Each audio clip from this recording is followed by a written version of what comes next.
ನೀರಾವರಿ ಸಚಿವರಾದಂಥ D K Shivakumar ಸಾಹೇಬರನ್ನು ನಾವು ಭೇಟಿಯಾಗಿ ಬಂದಿದ್ವಿ. ಸಾಹೇಬರು ನಮಗೆ ಸಿಗಲಿ ಕೆಲಸಗಳು ಇರೋದು, ಅವರು ನಮ್ಮನ್ನು ಸಿಗಲಿಲ್ಲ.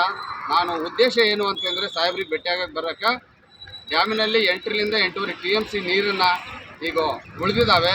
ಆ ನೀರನ್ನು ದುರ್ಬಳಕೆ ಮಾಡಿಕೊಂಡು ಅಲ್ಲಿರೋಂಥ ಐರನ್ ಅವರ್ ಫ್ಯಾಕ್ಟ್ರಿಗಳು ಮೋಟ್ರಿಟ್ಟು ಹಗಲು ರಾತ್ರಿ ಅನ್ನೋದೇ ಅವ್ರ ಫ್ಯಾಕ್ಟ್ರಿಗಳಿಗೆ ಅವರು ಪೈಪ್ ಇಟ್ಟು ಹೊಡ್ಕೊಳ್ತಾ ಇದ್ದಾರೆ. ಅದನ್ನು ತಡೆಗಟ್ಟಬೇಕು ಅಂಥೇಳಿ ನಾನು ಸನ್ಮಾನ್ಯ ಡಿ ಕೆ ಶಿವಕುಮಾರ್ ಸಾಹೇಬರಿಗೆ ಮತ್ತು ಶಿವರಾಜ್ ತಂಗಡಗಿ ಸಾಹೇಬರಿಗೆ ನಾನು ಮನವಿ ಮಾಡ್ಕೊತಾ ಇದ್ದೀನಿ.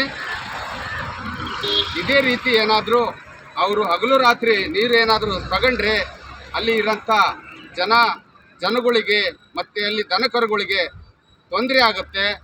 ಆ ಫ್ಯಾಕ್ಟ್ರಿಗಳನ್ನು ನಾವು ಫ್ಯಾಕ್ಟ್ರಿಗಳಿಗೆ ನೀರು ತಗೋಬೇಡ ಅಂತ ನಾವು ಹೇಳಲ್ಲ, ಸರ್ಕಾರ ಪರ್ಮಿಷನ್ ಕೊಟ್ಟಿದೆ. ಬಟ್ ಯಾವಾಗ ಅಂತಂದರೆ ಮಳೆ ಬಂದು ಏನು ತುಂಬಿ ಹರಿದಿತ್ತಲ್ಲ ಡ್ಯಾಮು, ಆವಾಗ ಮಾತ್ರ ಆ ಒಂದು ಫ್ಯಾಕ್ಟ್ರಿಗಳಿಗೆ ತಗೊಳಕ ಒಂದು ಪರ್ಮಿಷನ್ ಇದೆ. ಈ ಟೈಮಲ್ಲಿ 8 TMC 9 TMC ಇರುವಾಗ ಕೂಡ ಆ ಫ್ಯಾಕ್ಟ್ರಿಗಳು ಬಿಡ್ತಾ ಇಲ್ಲ. ಹಗಲು ರಾತ್ರಿ ಆ ನೀರನ್ನ ಹೊಡ್ಕೊತಾ ಇದ್ದಾರೆ. ದಯವಿಟ್ಟು ನಾನು ಸಚಿವರುಗಳಲ್ಲಿ ನಾನು ಮನವಿ ಮಾಡ್ಕೊತಾ ಇದ್ದೀನಿ, ಅದನ್ನು ನೀವು ತಡೆಗಟ್ಟಬೇಕು ಅಂಥೇಳಿ. ಒಂದು ವೇಳೆ ತಡೆಗಟ್ಟಲಿಲ್ಲ ಅಂದರೆ ಮತ್ತೆ